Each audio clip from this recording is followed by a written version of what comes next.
아래팔, 위팔의 수소음 경맥이 분포하는 지금 이 녹색 점선 영역을 염두에 둘 때 이 주변을 통과하는 표신경의 분지도 여러분이 잘 알아두는 게 경맥의 경혈들의 해박 구조의 유사성, 그러니까 신경의 입장에서 유사성, 혈관 입장에서 유사성, 근육 입장에서 유사성 등등으로 경혈들을 재분류해 볼 수 있기 때문에 이러한 특징들을 꼭 잘 파악하길 바랍니다. 그래야 경혈 각각의 개별적인 해박적 구조들을 여러분이 또 떠올리기가 쉬울 것 같아요. 물론 이거는 나머지 다른 경맥도 비슷하겠죠. 참고로 보면 지금 수소음 신경의 면이 있는 공간이 잘 보면 수거름 심포경의 면하고 있는 신경 분지가 오버랩이 돼요. 이 때문에라도 수거름 심포경의 영역의 자극과 수소음 신경의 영역의 자극은 효과적으로 유사성이 높다라고 얘기할 수 있는 거예요. 나중에 보면 내관혈, 대릉혈, 내관혈, 간사혈, 뭐 음극혈 등등은 여기 있는 신문혈, 음극혈, 통리혈, 영도혈하고도 유사성이 있어요. 물론 특이성도 있지만 어, 그래서 곡택과 음소의 영역도 공통성이 있어요. 이렇듯 우리가 이러한 특징들을 해박적 구조를 겸해서 이해하지 않으면 이 주치나 아니면 임상 활용을 매우 심란하게 파악하기 어렵습니다. 그러한 측면을 얘기를 드리는 거고요.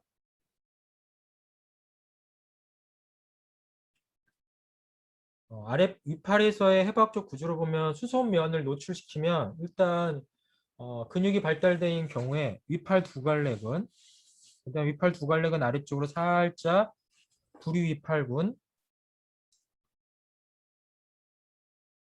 등이 존재합니다.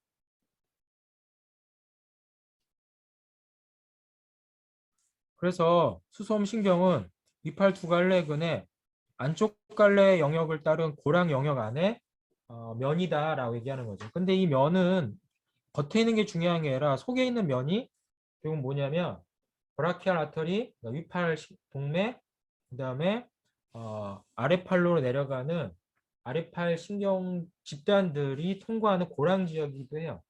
이런 고랑을 심부에서 보면 근육과 근육 사이일 거고 피하 지방과 근육 사이니까 그거를 한의학적 표현을 보면 분육이라는 말을 쓸 수 있는 거죠. 그러니까 분육이라는 말도 어렵게 생각할 필요 없는 거예요. 이런 고랑이에요, 고랑. 겉에서 촉지하기 어려운 고랑도 있겠지만 이게 겉에서 촉지하기 쉬운 고랑도 있는 거죠. 그러니까 근육의 경계를 잘 구분하는 것도 경혈의 좌표를 찾는 방법론이 되는 겁니다. 아래팔 지역으로 가면 이제 모음근 근육들이 몰려 있는 공간이죠. 모음근 근육들이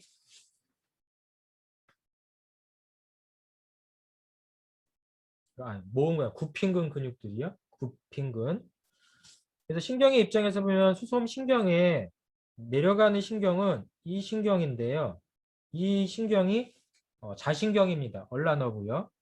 근데 얼라너브가 이 팔꿈치에서는 팔꿈치 뒤쪽에서 넘어서 이 좌뼈의 안쪽 모서리를 타고 내려오기 때문에 사실은 수소음 신경의 소해라고 부르는 음소해 영역에는 자신경을 촉지할 수가 없어요.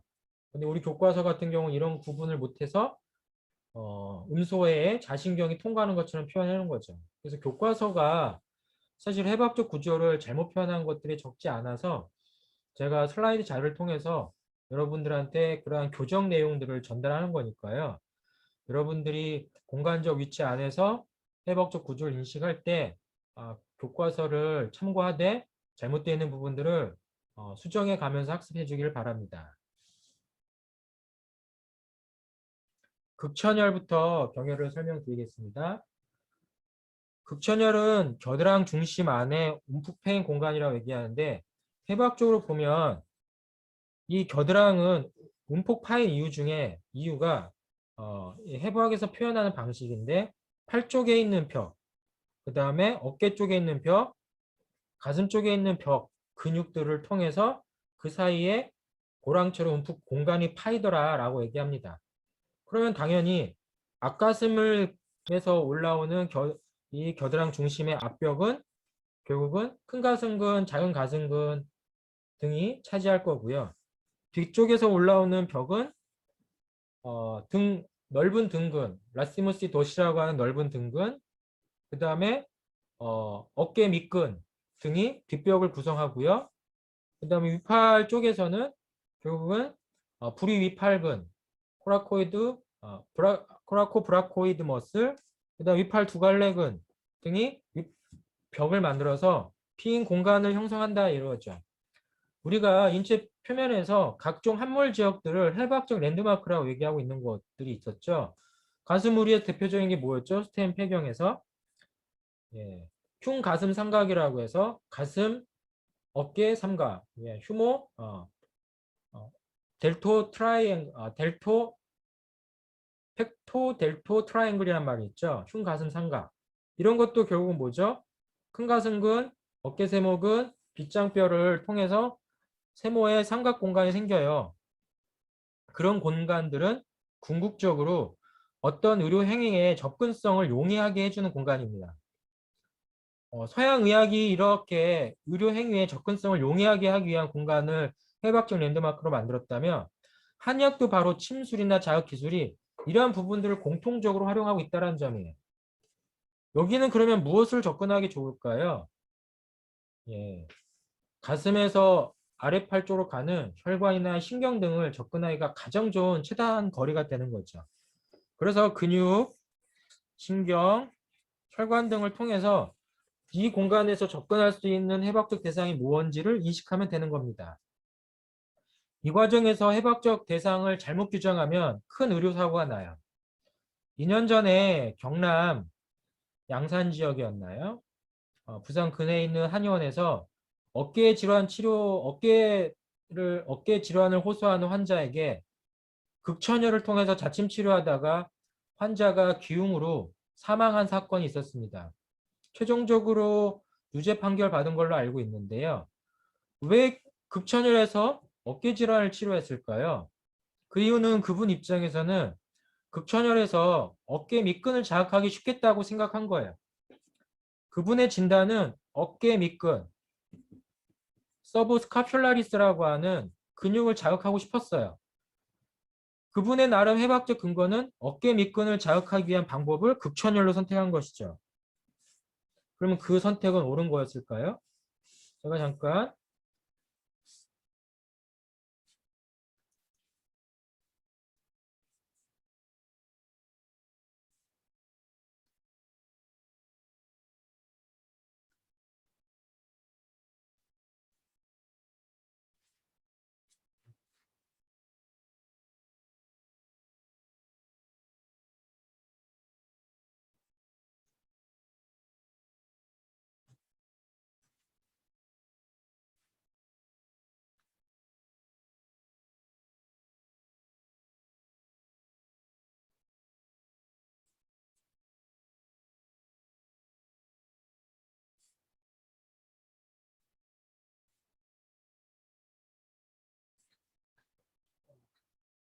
잠깐만 기다려 주세요.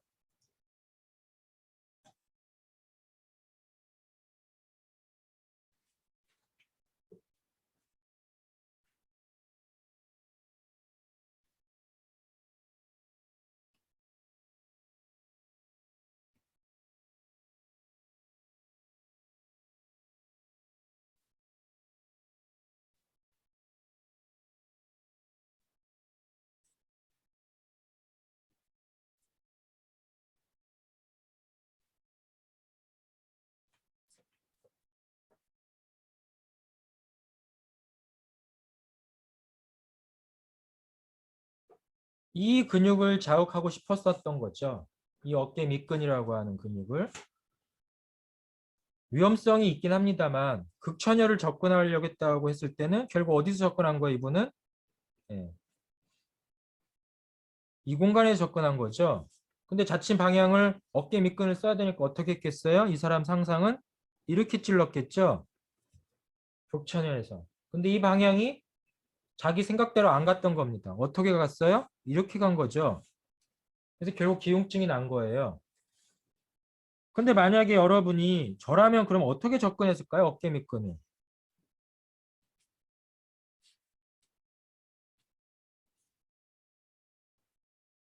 여기서 접근하죠. 이렇게 접근할 수 있다면 어떤 방향으로 접근하는 게 나을까요? 바로 운문이나 중부에서 직자하는 방향으로 가면 됩니다.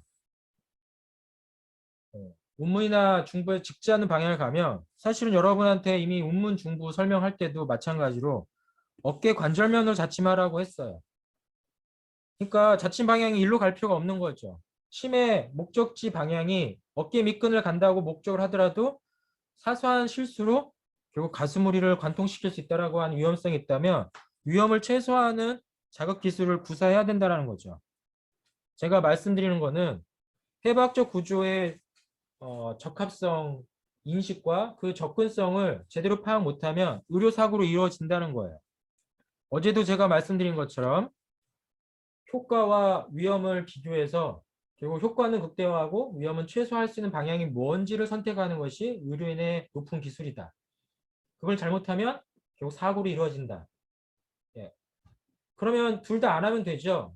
치료 효과 없는데 위험성도 없는 데를 찔러볼 수 있겠죠. 그럼 그건 뭐죠? 예, 사입이죠. 예, 의료 행위를 할 수 없는데 행위하는 것처럼 착각을 하잖아요. 여러분한테 선택지는 앞으로 이러한 상황 드릴 겁니다. 사회는 갈수록 투명해집니다. 심지어 수술실에 CCTV 놔야 된다라고 하는 여론도 커져요. 불과 이것이 의사들에 대한 일반적인 모습일까요? 한의사한테도 똑같은 수준의 투명성, 공개성, 그 다음에 안전성을 요구할 겁니다. 여러분이 그러한 역량을 못 가졌다면 현재 여러분이 가진 지위는 미래에 유지되기가 어려워요. 그래서 전통에 묶여서 망상과 같은 사고 방식을 가질 게 아니라 현실적이고 응용력이 높고 그리고 실효적인 측면으로 의료 기술을 발전시켜 가야 되는 거예요. 그런 측면을 당부합니다. 예, 극천열, 심장이나 옆구리 병증을 치료한다라고 하는 측면은 바로 이러한 과정의 해박적 구조를 염두에 두고 치료적 증상에 맞는 치료적 접근을 하고 있는 거죠.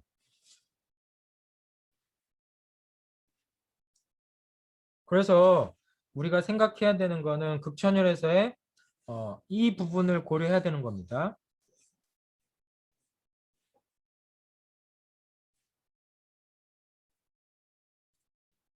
그 과정의 주변의 해박적 구조들을 분리해서 하나씩 잘 살펴보시기 바래요. 제가 제공해드리는 화면뿐만 아니라 여러분 스스로가 가지고 있는 해부학 관련 어플, 툴, 자료들을 활용해서 경혈 주변에 어떠한 해부학적 구조들이 접근 가능한 건가.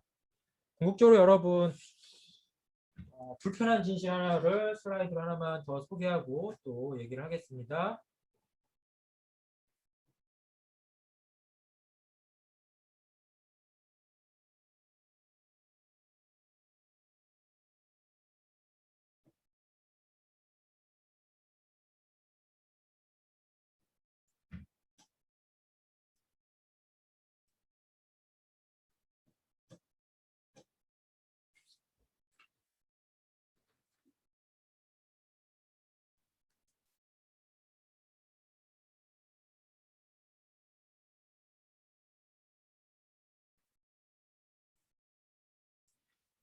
이것은 최근 3년간 건강보험 심사평가원을 통해서 축적된 자료를 통해 한의원에서 한방치료를 받은 환자 중에 상위 50개의 상병명을 나열한 자료입니다.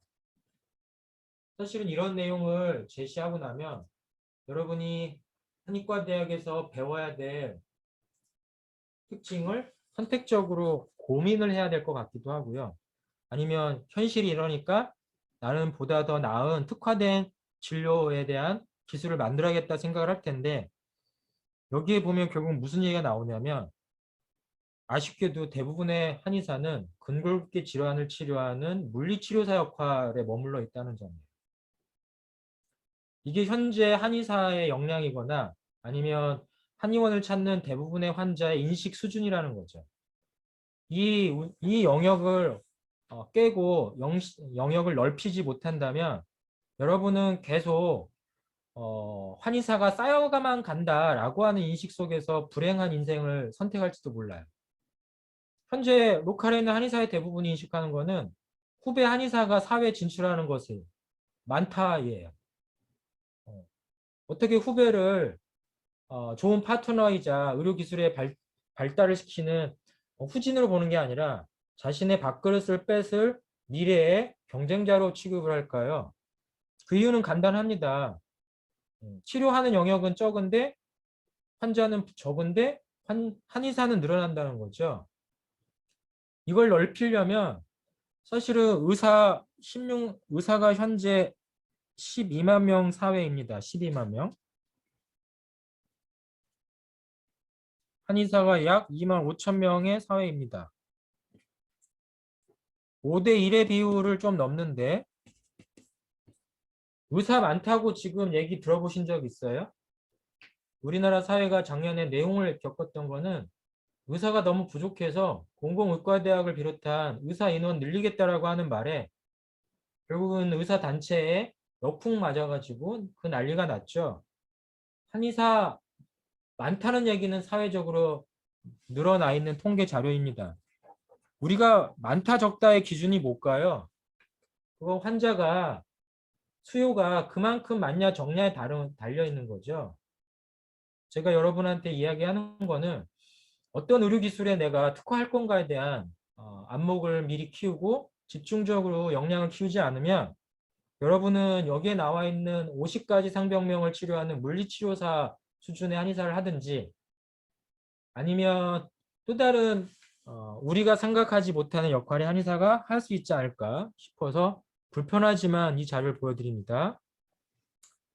어쨌든 현재만이라도 잘 살아남고자 하면 물리치료사 수준의 지식이라도 잘 쌓아야겠죠. 그게 뭐예요? 해박적 지식 기반을 함부로 하지 말라는 얘기입니다. 대부분의 한의사들이 자아도취에 빠져서 해박 지식 없어도 치료 잘할 거라고 상상을 하는데 절대 그런 일은 일어나지 않습니다. 오히려 오진이나 의료사고로 점쳐질 뿐이라는 생각을 많이 해봐요. 그래서 제가 각별히 경혈학에서 해부학을 강조하는 의미를 여러분이 납득해 주기를 바랍니다. 호라코브라키알리스라고 하는 것을 어떻게 볼 수 있는지 알려드리고요. 예. 겨드랑 동맥 촉진법, 요거는 세모 가슴 삼각이라고 하는 공간에서 촉지할 수 있는 법. 그 다음 경혈이 이제 청령이라고 하는 경혈입니다. 위팔 두 갈래근이 있다면 안쪽 갈래의 모서리에 움푹 들어간 공간이에요. 그러니까 여기가 청령이 될 거예요.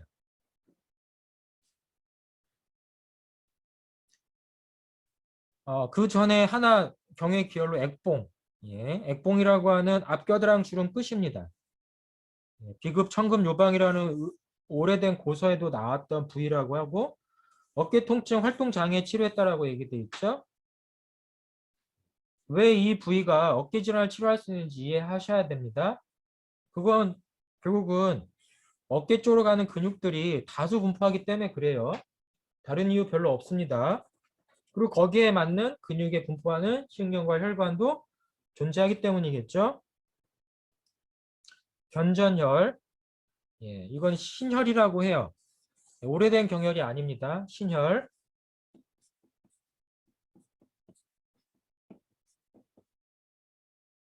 액봉보다 위쪽에 있죠. 근데 어디에 가까워요? 중부에서 약간 바깥쪽에 있어서 중부혈에 가깝습니다. 근데 중부혈을 액전이라고 얘기할 수 있지만 중부는 중부라고 생각하는 거예요. 왜? 스테인 폐경의 모혈이다. 허파와 관련해서 봐야지.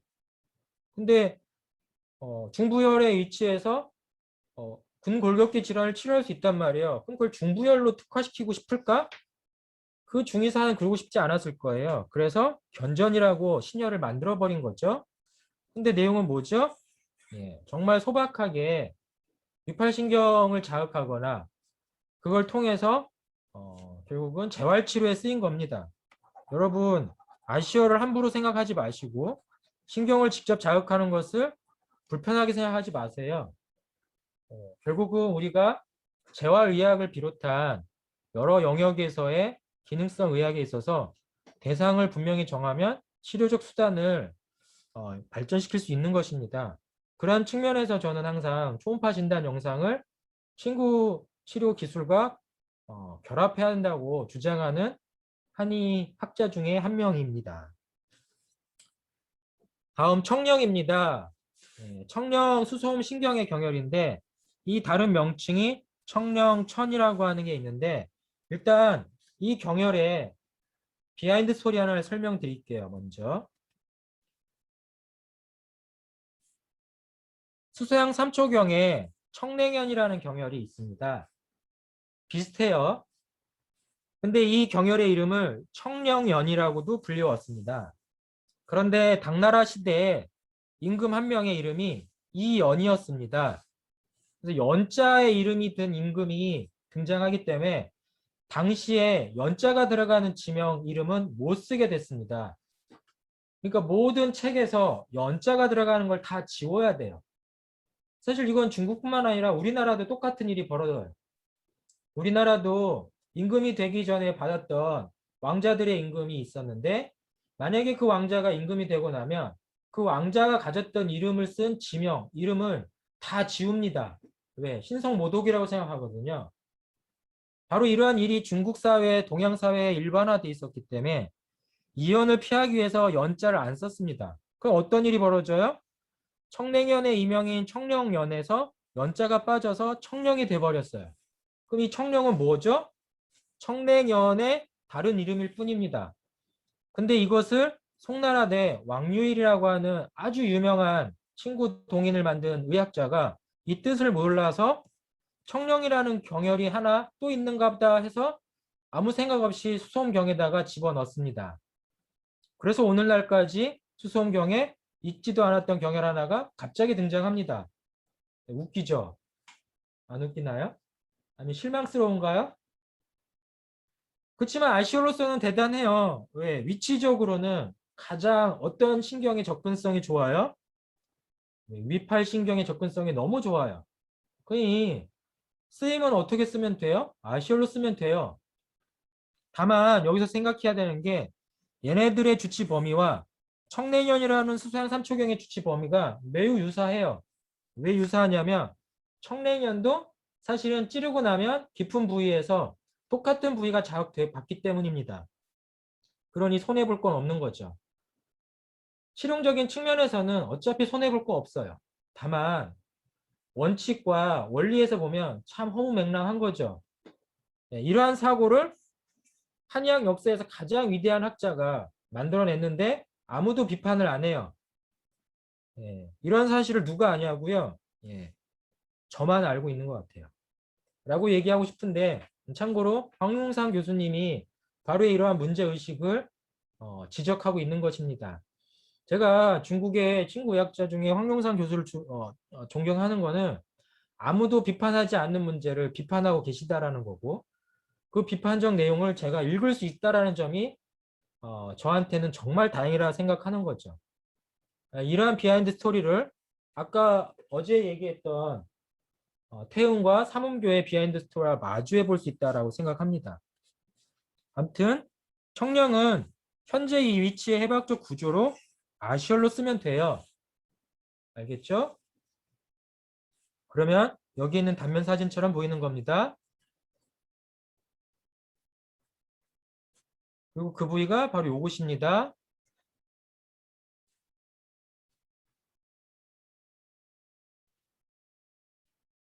다음은 소해입니다.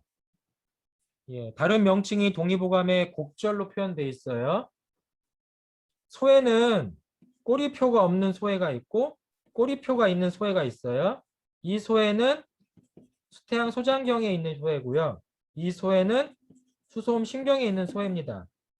이거 구분하시면 되고요. 꼬리표가 있는 소해는 결국은 정중신경이 통과하는 공간이다. 꼬리표가 없는 소해는 월란어부라는 자신경이 통과하는 공간이다. 일단 이걸 미리 구분하시길 바랍니다. 이 소의 위치는 곡택이라고 하는 이 위팔 두 갈래근의 심줄에 요쪽에 가깝게 있기 때문에 수걸음경의 곡택하고도 비슷한 느낌이 오지만 목적은 뭐냐면 정중신경 자극용이에요. 그리고 이 부분은 원업친근의 시작 부위예요. 위팔근의 종지 부위예요. 이런 것들을 고려해서 근육, 신경, 혈관 등을 보시면 됩니다. 치료 범위는 심장과 팔의 병증이죠. 그러니까 결국은 수소음의 시동병을 쓰게 됩니다.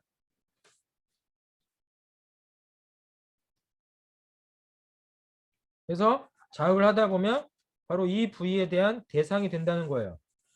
원업친근, 정중신경, 원업친근, 정중신경, 위팔근.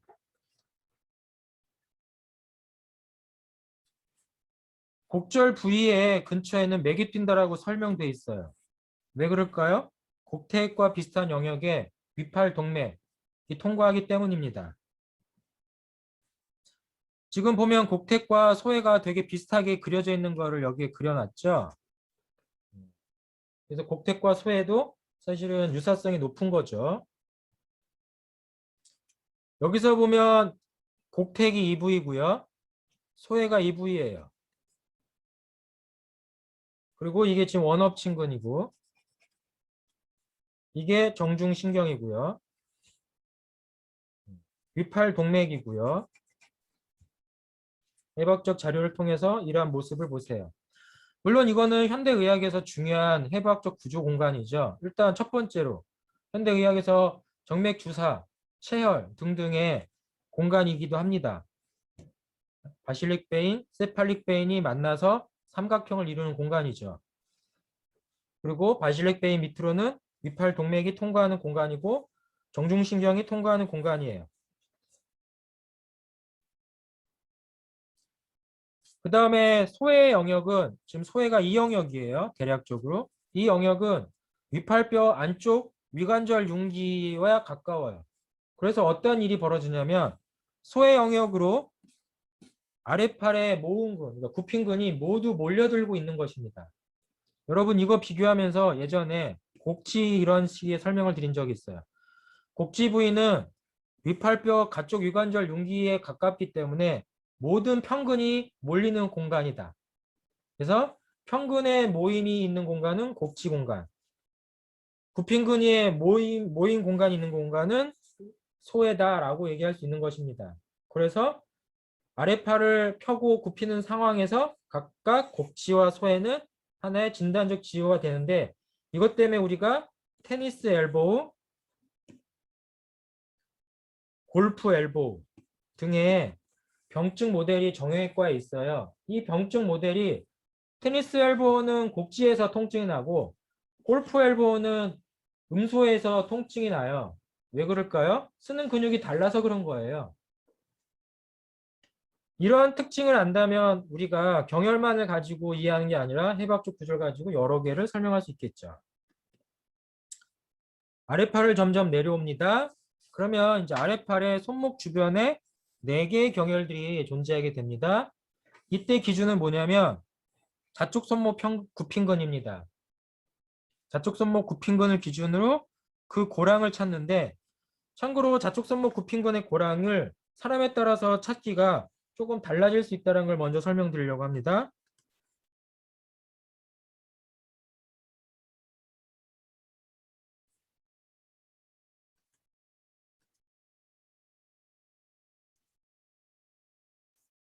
오늘따라 지금 제 포인트가 말을 잘 안 들어요.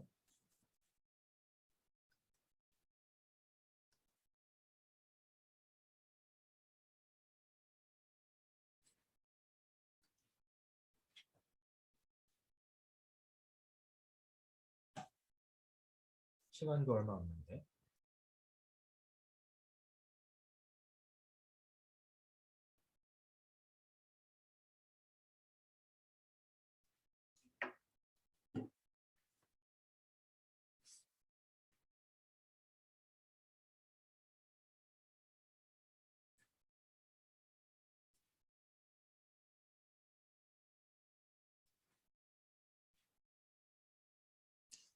이게 좌측 손목 굽힌근입니다. 이 좌측 손목 굽힌근에 고랑을 찾게 되는데 이 고랑이 여러분이 볼 때 이쪽으로 고랑이 찾아지기가 쉬울 때가 있고요. 아니면 이쪽으로 고랑을 찾아지기가 쉬울 때가 있어요. 어느 쪽으로 가든 고랑을 찾기 쉬운 쪽으로 접근하면 됩니다.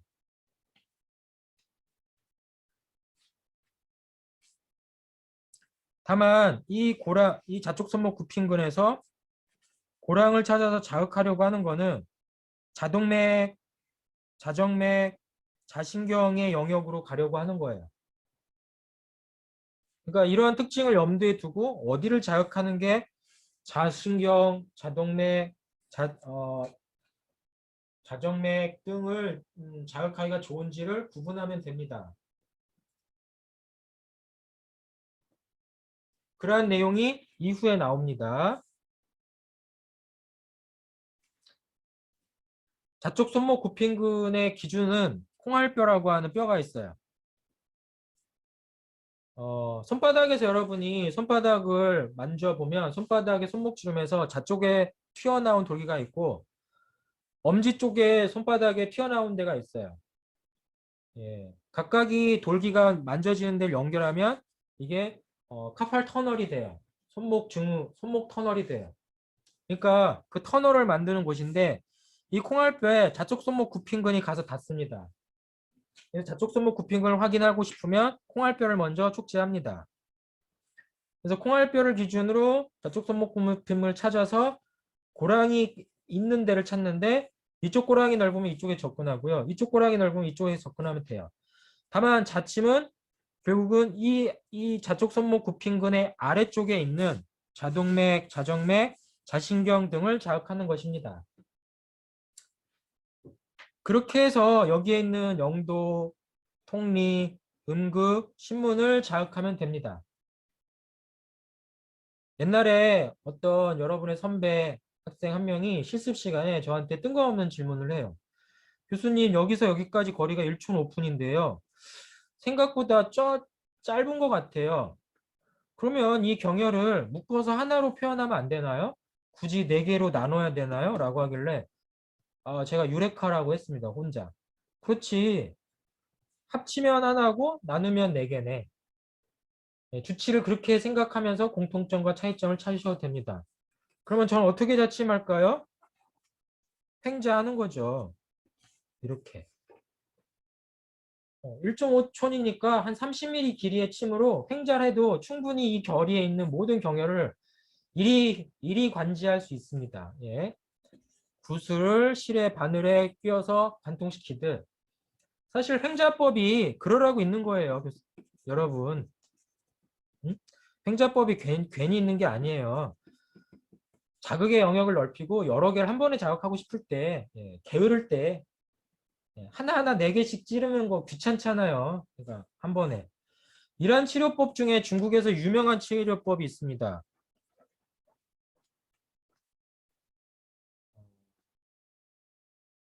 횡자를 통해서 관절에 자입하는 거여서 완과침법이라는 게 있어요. 중국에서 정말 유명한 침법이에요. 완과침법. 중국의 그 군진의학에서 그러니까 중국 군대 내 중의학에서 군인들의 전투력을 높이면서 근골격 질환을 치료하고자 하는 방법으로 1970년대에 등장했던 치료법인데요. 임상적 효능이 워낙 뛰어나서 각광을 받습니다. 다만 우리나라에서 이 완과침법을 구사한 한의사는 많지 않아요. 여러분 이걸 배우면 최소한 명의까지는 아니어도 돈을 많이 버는 한의사는 할 수 있어요. 근데 그게 뭐냐? 이거예요. 이렇게. 매입침법을 하는 겁니다. 손목과 발목에. 저도 배웠지만 잘 못해요. 이거 잘하시는 분이 계셨는데 우리 학교를 떠나서 다른 학교에 계셔요. 그러니까 나중에 혹시 기회 되면 소개해 볼까 하는데 원가침법이라는 게 있습니다. 이러한 결국 영도, 통리, 음극, 신문이 치료하는 공통점이 계속 반복될 거라는 걸 알면 돼요. 그리고 그건 뭐죠? 심장, 마음, 그 다음에 소생병적으로 목구멍, 눈, 입, 이렇게 되는 거예요. 그러면 이런 생각이 떠올랐어요. 수소음 신경을 자침을 했더니 왜 실어증을 치료할 수 있을까요? 그래서 저는 실어증을 치료하는 이유가 실어증. 말을 잃어버리는 거죠. 실어증을 치료하는 이유가 뇌의 신경, 중추신경, 그러니까 베르니카 에어리어나 보칼 에어리어 등을 치료하는 건가? 근데 뜬금없는 영역을 알게 됐어요. 그게 뭐냐면 카디오 보칼 신드롬이라고 하는 어트너 신드롬이라는 게 있어요. 이게 뭐냐면 미주신경이 압박되면서 말소리를 못 내는 거예요. 그러니까 이걸 해결하려면 뭐 해야 돼요? 심혈관 질환을 치료해주면 말을 해요. 결국 수소음 신경에서 갑자기 말을 못하면 이 질환인가도 의심해 볼 수 있다는 거죠. 우리가 현대의학의 의생명을 너무 부정하고 저기 멀리 있는 걸로 볼 게 아니라 옛사람들이 경험한 거를 현대의학이 어떻게 해석하는가를 찾아보면 다 찾아지더라고요. 그러면 수소음 신경에 말 못하는 병 나오면 이게 심장 질환으로서 야기된 말 못하는 병, 아니면 정신적 충격으로 인해서 뇌신경 장애로 인한 말 못하는 병인지를 구분하면서 해석할 수 있다는 거죠. 이해되시죠? 네, 통리열 그런 목적으로 적용하면 됩니다. 통리열 수태 막혈이기 때문에 특히 말 못하는 병에 쓴다고 했잖아요.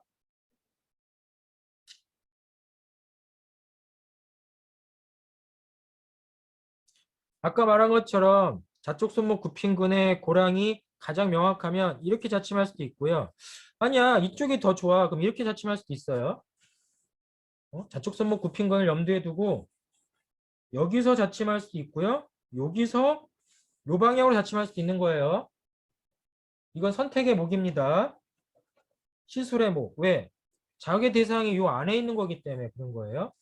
이렇게 자침하든 이렇게 자침하든 심부에 있는 건 동일하면 방향이 어디에 있든 상관없죠. 그래서 나는 교수님 저는 더 난이도 있게 자침하고 싶어요. 어떻게? 이렇게요. 네, 이런 상상력을 부과할 학생도 있겠죠. 손등에서 앞팔 쪽으로 내려오는 거. 그래서 수소양 3초경을 찔러서 수소음 신경으로 침 나오게 하는 거. 예. 믿거나 말거나 하지만 할 수 있어요. 예. 이런 사람이 있다면 어, 근데 여기서 항상 우리가 고려해야 되는 거죠. 환자의 고통은 최소, 효과는 최고. 그래서 위험성과 실효성을 비교해서 접근성이 어딘가를 찾는 게 제일 중요한 게 아닐까요? 그런 방식으로 가면 자입 깊이도 결정할 수 있고 만약에 뭐 방법이 어렵다.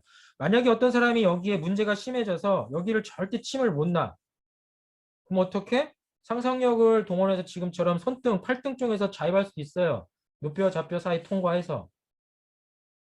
실제로 내관하고 외관이라고 하는 공간을 투지하는 방법도 그러한 방법입니다. 현실적이어야 된다. 그리고 한편 통리라고 하는 경의 기혈이 하나가 있어요. 만약에 어떤 의서에 자궁의 질환을 치료하는데 통리혈을 썼어요 라고 얘기한다면 그 통리가 수소음신경의 통리인지 경외기혈인지를 구분을 안 하면 이제 우리가 또 상상력을 쓰는 거죠. 그래서 어떤 의사가 난 수소음의 통리혈로 여성의 자궁질환을 치료했어. 그러면서 이렇게 설명할 수 있어요. 그 여성의 자궁질환이 그 여자가 스트레스를 너무 받는 히스테리 증상을 겪길래 히스테리와 같은 마음의 병을 치료하는 수소음경의 통리를 썼더니 자궁질환이 났어. 그럴듯한가요? 그럴듯하죠. 이런 한의사 분명히 있습니다. 근데 이게 진짜일까요? 다리에 있는 통리를 가지고 자궁질환 통리를 치료한 경험이 아닐까요? 근데 어떤 방향으로든 맞을 수 있습니다. 인간은 모든 쪽으로 다 연결되어 있죠. 제가 믿는 하나가 뭐냐면 지구는 둥글다입니다. 동으로 가나 서로 가나 내가 가고 싶은 데는 갈 수 있어요. 방금 말한 것처럼 통리열, 음도열 이런 경혈 자극하는 방법을 일로 가나 일로 가나 만약에 어떤 땅 속에 보물이 맺혀 있다고 해요. 내가 땅을 여기를 샀어요. 그래서 나는 여기를 파서 이 보물을 매장을 팔려고 해. 그런데 어떤 창의적인 인간이 다른 땅을 사서 이쪽에서 이쪽으로 들어오면 뭐라고 하겠습니까? 예, 땅 속의 채굴권을 어떻게 인정해야 될까요? 요즘에 우주 시대에 우주의 영역을 어디로 확장을 할까요? 우주. 요즘 우리 테슬라 때문에 우주 관련주가 막 뻥튀기가 되고 있어요. 인공위성도 날아가고 우리가 말하는 국경이라는 영역은 대기권까지를 포괄합니다. 약 500km죠. 대기권의 영역이. 대기권을 넘어간 거를 우주라고 얘기합니다. 우주의 영역은 어떤 국가의 독창적인 지배 영역이 아닙니다. 이게 국제법이에요. 그래서 달나라가 500km 너머에 있기 때문에 달나라에다 깃발 꽂으면 아무나 주인이 됩니다. 지금 우리 테슬라 형님이 하고자 하는 게 바로 이 전략이거든요. 화성에다가 깃발 꽂겠다. 그러면 이제 화성이든 달이든 무한한 자원을 지구로 가져다 오면 시간은 걸리겠지만 예, 몇 배의 히토류의 부가가치를 올릴 수 있겠죠. 히토류가 뭐죠? 요즘 중국하고 미국이 전쟁하는 이유가 이 히토류 때문에 전쟁하거든요. 예, 반도체에 많이 들어가는 여러 가지의 기본 소재에 들어가는 광물질이 이 히토류에 있어요. 근데 이 히토류를 제일 많이 가진 나라가 어디예요? 북한하고 중국입니다. 예, 몽골까지 포함하고요. 아무튼 근데 그것을 뻗어나가는 데가 이 우주라고 합니다. 예, 제가 왜 이런 얘기 드리냐? 예, 지구는 둥글고 어디로 가든 목적지는 갈 수 있는데 그러니까 송원에 있는 통리를 쓰든 다리에 있는 통리를 쓰든 돌고 돌면 자궁질환까지 가요. 근데 최단 거리는 어디 해야 될까요? 예.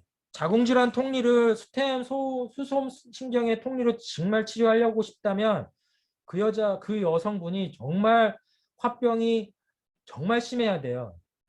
근데 그 여성이 화병은 없는데 자궁근종이나 아니면 그냥 가벼운 자궁의 호르몬 부조의 문제라면 다리에 있는 족삼음경 아니면 이런 통리혈을 쓰는 게 더 적합하겠죠. 족태임 비경에 있는 경혈을 쓰는 게 자궁질환에 쓰는 게 더 효과적이에요. 혈해. 예? 왜? 접근성이 제일 좋잖아요. 예. 어제 배웠죠. 이러한 얘기 때문에 이렇게 쓰는 겁니다. 예. 명나라 고무가 경외계열인 통리를 앓지 못한 채 수소음 신경의 통리의 주치를 편입시킨 흔적이 보인다. 예. 이런 말 들으면 허탈한데 예. 지구는 둥글다 그러면 좀 덜 할 겁니다. 예. 이런 식으로 경혈들을 예. 이해하시고요. 음극혈입니다. 정신과 질환, 심장 질환, 허파 질환. 나머지는 다 똑같아요. 예. 다 똑같아요. 마찬가지로 정신, 심장, 허파 질환. 예. 허파 질환까지 쓸 수 있어요. 그러면 사실 심장과 허파는 같은 공간에 있어요. 뭐 여러분 해박적 구조만 봐도 관상동맥, 그 다음에 허파동맥을 통해서 우리가 심장과 허파가 얼마나 긴밀한지 알아요.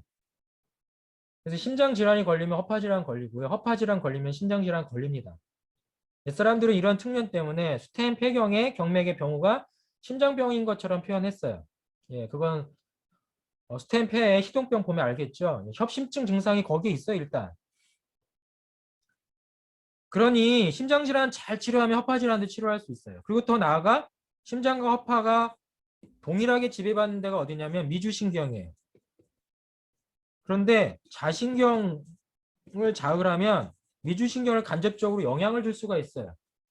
이거는 신경의 표지법을 통해서 이미 관찰 가능한 현상이거든요. 월란허브를 자극하면 미주신경을 통해서 교감신경계, 자율신경계를 조절할 수 있는 역량들이 이미 뇌관 부위, 뇌뿌리 영역에서 발견이 되어 있습니다. 그러니 뭐 이런들 저런들 어떠하겠어요. 예, 갑자기 저기 뭐야 이방원이 떠오릅니다. 이런들 어떠하려 합니까? 저런들 어떠하려 합니까? 예, 부귀 영화만 누리면 되죠. 우리는 뭘 누리면 돼요? 이런들 어떤들 저런들 어떤들 뭐 합니까? 치료만 잘하면 됩니다. 다만 치료를 잘하려면 정확하게 진단하고 자극의 대상을 명확히 인식해야겠죠. 예, 자극의 대상을 헷갈리면 예, 치료 이런들 저런들이 안 통해요. 치료가 안 돼요. 그래서 단면 사진을 보여드립니다. 그 과정에서 결국 인체의 전신 조절도 가능하다라고 하는 응급에 대한 시나리오가 있는데 이런 슬라이드는 원래 빼기로 했는데 미처 못 뺐네요. 네, 주치 설명 안 하기로 했는데 여기서 보면 전신의 발열, 그러니까 체온 조절, 땀 조절, 얘 누가 하죠? 땀 조절, 체온 조절 누가 할까요? 시상하부, 뇌하수체 이런 데가 해요. 그럼 얘네들은 뭐의 중심이죠? 자율신경계의 근거지죠. 결국은 체온 조절, 땀 조절, 자율신경계 관련 요소입니다. 그러니 자율신경계 조절 영역이 뛰어난 신경 분지를 자극하면 얘네들을 이렇게 역할을 하는 것은 당연하겠죠. 이런 식으로 일단 해석을 하라는 얘기예요. 이게 결국 고전의 경락, 경혈을 현대적으로 해석해 볼 수 있는 근거인 것입니다. 신문열, 예, 신문열입니다. 예. 손목주름에 있고 영역은 똑같습니다. 다른 명칭으로 회충, 중도라고 하는 표현이 있습니다. 정신, 심장 병증에 쓰입니다.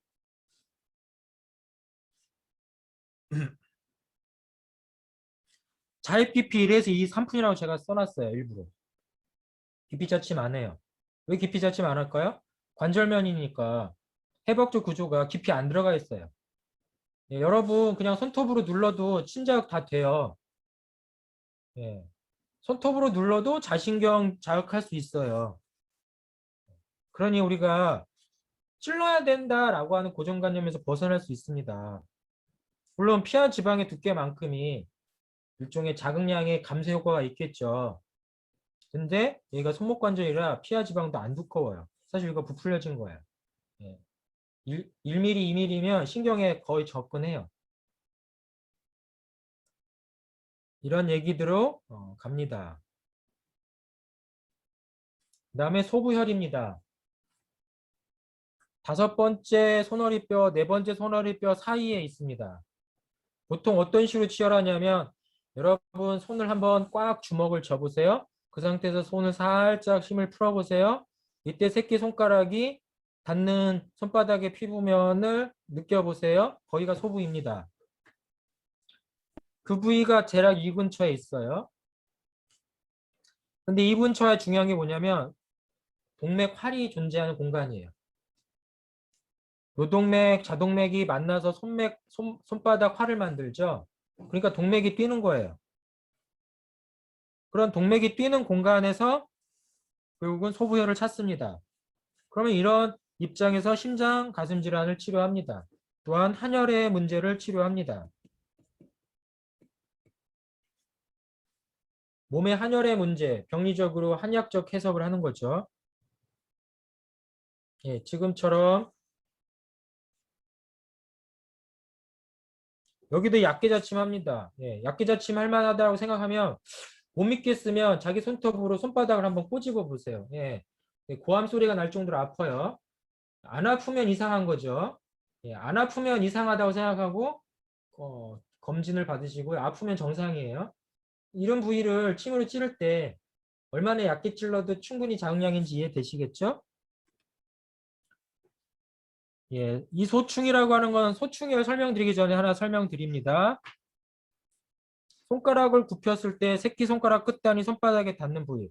그러니까 어떤 일본의 친구사는 소부혈이 소충의 안쪽에 있다라는 식으로 생각해서 소충혈에 다른 의미를 가진다라고 얘기를 해요. 그리고 뭐에 치료해요? 심신이 불안할 때 치료한다는 말을 쓰고 있습니다. 그러니 경혈이 점의 좌표의 개념보다는 어떠한 경맥의 영역을 통한 영역의 확장이라고도 설명할 수 있지 않을까요? 이 확장된 표현형이 증상을 치료함에 따라서 점점점 줄어들어서 어떤 한 점으로 회귀하지 않을까요? 결국 이 중심점은 경혈이 될 거고 이 영역은 그 경맥의 소생병 영역이 될 수도 있고 반응점이 될 수도 있지 않을까요? 그래서 영역은 항상 병증의 모델에 따라 크기가 변하다. 그래서 크면 큰 만큼을 다 자극하고 작으면 작은 영역만큼 자극합니다. 그래서 치료 영역은 결국은 크면 횡자나 사자, 작으면 직자처럼 할 수도 있다라는 거예요. 그래서 뭘 치료해요? 공통적으로 나타나는 병증을 치료하는 거죠. 정신, 심장, 가슴 병증. 물론 이보다 세부적인 이야기도 할 수 있겠지만 이것이 오늘 들려드렸던 수소음에 대한 이야기였고요. 수소음을 이야기하면서 경맥의 개괄은 심장을 얘기한다라고 했고 병증의 대상은 옛사람이 그렇게 병이 안 된다는 심장의 문제를 치료하고자 하는 쪽에 포커스가 돼 있다. 거기 그 심장은 물리적 심장을 넘어서 심리적인 심장, 그러니까 마음을 다스리는 것까지 포괄하더라. 그것이 수소음의 9개의 경혈의 정체였더라. 물론 그 중에 하나는 짝퉁이었다. 청량혈. 예. 이렇게 해서 오늘의 수소음경의 설명을 마무리하겠습니다. 수소음경까지의 범위는 학습일지상 4주차 때 내는 걸로 제가 설명했죠. 다음 주차까지는 족탱 비경까지 이미 배운 걸 정리하시고요. 다음 주차 때 지나서는 이제 수소음과 수태양을 모아서 정리하시면 돼요. 그러니까 시간적으로는 여러분한테 약간의 여유가 있으니까 진도 빨리 나갔다고 걱정할 필요는 없습니다. 다만 복습 자료 올려드리면 그걸 통해서 잊지 않고 잘 학습해 주길 부탁을 드리겠습니다. 예. 오늘 수업 여기서 마무리하고 남은 식사 점심 잘 드시고 다음 주에 다시 만납시다. 감사합니다.